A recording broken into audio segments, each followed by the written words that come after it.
and kind of talking about that, kind of going, once you start talking about integrations, what you're currently using matters a whole lot for your ability to integrate, this. And once again, I kind of return to this theme of this sort of transition from mom and pop to a larger firm. Alongside that transition, you often see, okay, this sort of manual process. Okay, we use spreadsheets, we use Google Sheets. Then you'll have, okay, maybe I'm using a little bit more of a proper product. So I may have 10 products that I use that are for various purposes, accounting, this, that, whatever, and a lot of times if you've got those different products, okay, well, you really want those different products integrated. Many people on sort of a unified commercial product that kind of does the bulk of their processes. The last two kind of go hand in hand to some degree, where custom systems, where you develop your own custom system that handles pretty much everything. There's sort of like a push and pull versus, okay, do you outsource that or do you build that internally? And you have kind of a best of both worlds there with your internal system.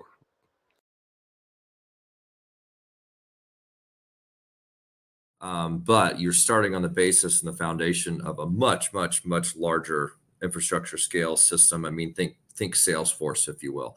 Like Right. Salesforce is this massive infrastructure, but you can customize it and build out all your own processes, all your own things, however you want to do it. And we went that route. And one of the reasons I went that route is because I talked to a buddy of mine that had started his own company within insurance services space as well. And he's like, Dan, I probably spent $8 to $10 million trying to build out custom systems. Yeah. And guess what? Every time we're done, it's out of date and security protocols are out. And, so we've switched over to basically they were doing Salesforce at the time for them. But that's the reason they did it. And so I really thought about that because I was always, I'm one of those thinkers, and I just think, well, I got a better way. I can do it this way. I want to develop from scratch. I wanted exactly how I wanted it. So I was lucky to find, a system that I could do that within the framework and the guardrails of a true platform, not having to worry about security protocols. We're SOC 2, our whole entire system is. And so when we get those IT audits and questionnaires, when we're coming on to new carriers and things like that, like that's not an issue anymore because all I have to do is hand them all the white papers on the infrastructure and the foundation of our system and our platform and all the security measures that they go to and the redundancy of the data centers from around the world, quite frankly. Right. So it makes that process. And, as I think about adjusting firms, that security piece it's already a big deal, and it's only become a bigger and bigger deal, especially as we connect more and more into the carrier systems, more and more into the TPA systems, whatever, that data and that, quite frankly, like they're looking to take people hostage, all the time. So that security piece is could be the reason you do or you don't get a contract. That's a really important point that, if you have an internal custom system and, I'm coming from a background where I built internal custom systems. So, obviously they hold a near and dear place to my heart as a programmer, but, you do, take on that responsibility of security. You take on that sort of, when you're checking those check boxes on the security for the carrier, those check boxes are saying, I do this, my system that I developed does this. And so that's it's a big deal. And so, certainly with the system I had built and maintained over the years, that we had to go through some pretty rigorous processes. We went through audits, went through pen tests. And so, if you're doing custom at some point, that's going to happen where you've got to go through that process. And so that's one of the advantages of using either, a cloud, low code solution or a product. Now, one thing I will say in favor of custom, that's sort of unique to custom to some degree. And you get some of this advantage with your approach is it allows you to react very, very quickly. That is an advantage of going custom, whether you go custom internal or custom with a vendor, you can, ramp up really quick. So I'll use an anecdote from my career. I remember one night I want to say it was a Saturday at 8:00 p.m. all of a sudden I get a call and say, hey, I've got 1,000 claims in my email. We just got 1,000 claims in through email in my inbox from a carrier I'd never heard of, or not that I'd never heard the carrier, but I didn't know we had a contract with them, and so I had to write an importer that night to get those 8,000 claims in. So that's something that is difficult to pull off without some form of custom solution or a very, very, very tight relationship with whatever vendor may have built Yeah. whatever you're on.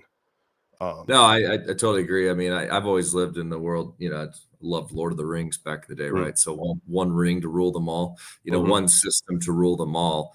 And we're lucky to have a great third party developer that is a lot like you guys at Cisco, where you understand the industry. And it's extremely imperative that when you're picking a partner to help you build out whatever, whether it's low code, self-managed, whether it's custom, whether it's an MSP, that you pick the right partner that actually understands this industry. Because I'll tell you right now, I can't tell you how many developers I fired just because they could never understand what we were actually trying to do from a streamline, from an efficiency, from Yeah. an urgency perspective, from a workflow perspective, just because they didn't understand the industry. Yeah. And yeah. Yeah, that's actually something that I really didn't appreciate until Susco was doing this type of work for a few years. I didn't really appreciate how unusual we are, just because I had at that point I had 14 years of background with claims, and Brent, who was working with me, he also had 14 plus years of claims experience. And now at this point, we've been here for 9 years. So there's staff that's been, got going on 10 years of claims experience. Right. And that's not necessarily super common for a developer shop. So Oh, I totally agree. It's a rarity. And I think anybody here that's looking to upgrade your system, just really vet your partner. And you will get what you pay for. yeah, yeah, yeah. That's definitely, regardless. This quote right here is actually a paraphrase of a quote of a friend of mine. When we were talking about building this platform out, and he said, whether you realize it or not, you're now in the security business. And I kind of feel the same way about infrastructure. And if you're doing really nowadays, you're in the infrastructure and security business, period. And whether or not even if you, let's say you use a vendor for your system, you still have your email, you still have Teams or Zoom, you still have things that require some maturity with systems and infrastructure and process. And so it's just one of those things. And it's a lot to ask, what's on the surface supposed to be just an IA, right? But ultimately you have to kind of take, if you have an in-house custom system, you have to take it. You have to take it very seriously, as almost like, okay, we're really, we're also a software shop. Yeah. When I worked in the industry, as an internal guy, that's what I used to say. Whether you realize it or not, we're a software company.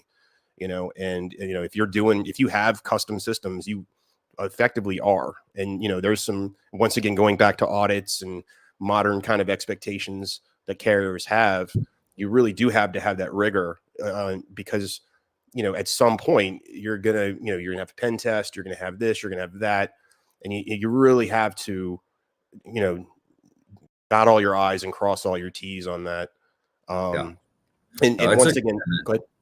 It's a big, I mean, it's a commitment. I mean, period.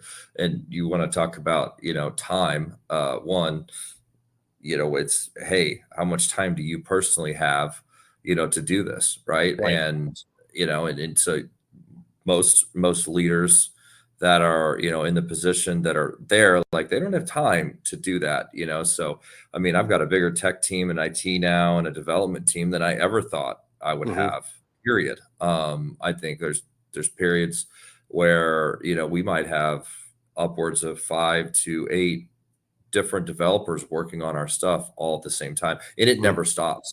Right. Because we're constantly trying to innovate, we're constantly trying to disrupt different phases of the industry, or different ways things are done, speed up things, increase UI, whatever it is, right? I'm just I'm constantly thinking about those things, but I can't be in the trenches. I can't be in the weeds Yeah. like I used to be able to, back in the day. But the financial commitment, the financial resources of what you're talking about to build out an in-house Mhm. full in-house system, you better be ready for that. And you probably want to be pretty far along. Yeah, and I mean, talking about an MSP, I mean, with Susco, with all of the background that we have in software development. I mean, I do have a networking background. I do have some system administration experience, but even still, we're partnering with an MSP in order to handle the infrastructure security side of things. I mean, I'm doing a lot of the work in terms of, we're building out the infrastructure, we're building out the systems and how they talk and all that kind of stuff. But in terms of like the process around securing it in the cloud platform, having processes around it, having a process where, okay, if I need access to the system, I have to fill out a form to them, and they give me that permission. Offboarding of employees, going, things that really are important in a security sense. We work with them to handle a lot of those processes so that Susco really focuses on the software, the systems, and the relationships with our clients, getting the job done, and we basically outsource that infrastructure and security problem. Yeah, no, it's an amazing strategy, because it's just so needed. Like, you've Mhm. got to have the right partner when you do this Yeah, stuff.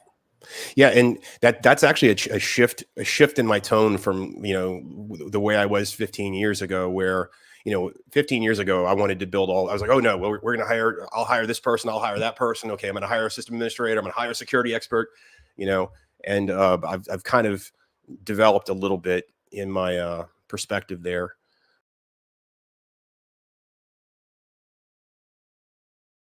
And we'll take it from here as our second our second audience poll for the day. And it's we're asking, what best describes your claims management process? Is it manual with spreadsheets and hand-rolled cloud solutions? Is it a combination of many disparate off-the-shelf commercial products, unified commercial products, or is what John's been talking a lot about here in his background, a custom homegrown system? So a couple different choices for our folks. We'll give you a few seconds in the audience to fill these out. Just as a quick reminder, we'll be leaving a few minutes at the end for some Q&A. So if you have time right now, if you want to add in a few questions, we'll be taking those towards the end. And John and Daniel, as the results come in, what are you guys seeing in the market? And talk about some of the results that you're seeing from our poll.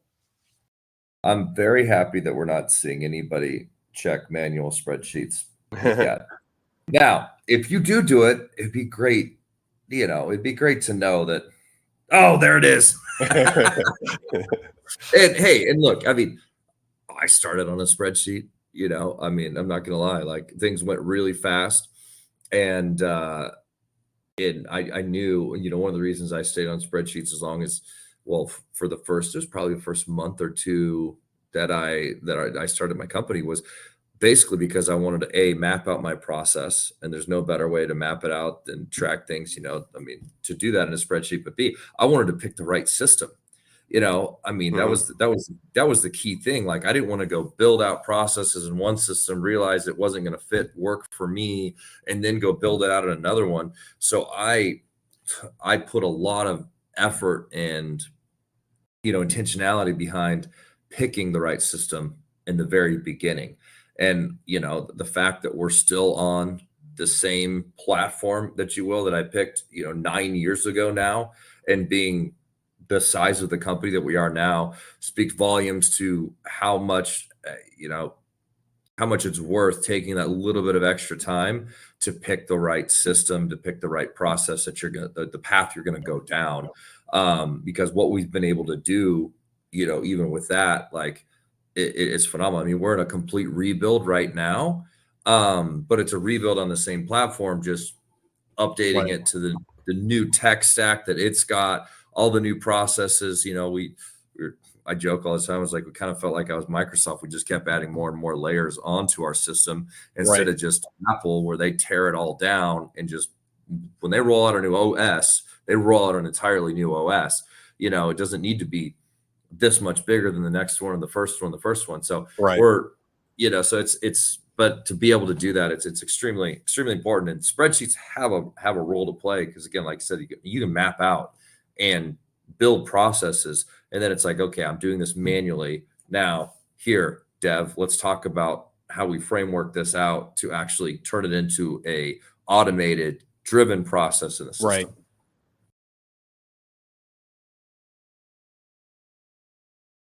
All right. So I want to talk a little bit about risks, and risks kind of are different depending on, which of these approaches you take. There's, control of cloud resources is extremely important. I mean, that's, if you're doing custom, that's something that, in terms of understanding, where your cloud resources are, who has access to your cloud resources, how things get deployed to your cloud resources, that's something that as an organization you have to understand and be able to deal with when you have staff changes. That's definitely an area where us partnering with the MSP has helped our maturity, where we've gotten very, very good about staff changes, where it can be challenging to say, okay, what everything this person had access to, what's everything this person had access to, what is everything this person could do.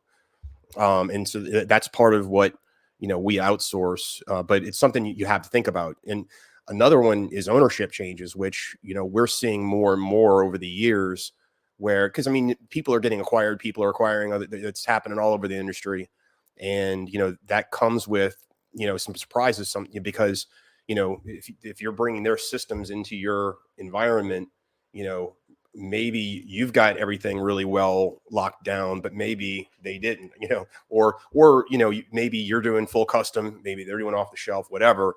But ownership changes definitely, have some curveballs. One that we ran into at Susco that was very unexpected is the API issue on QuickBase.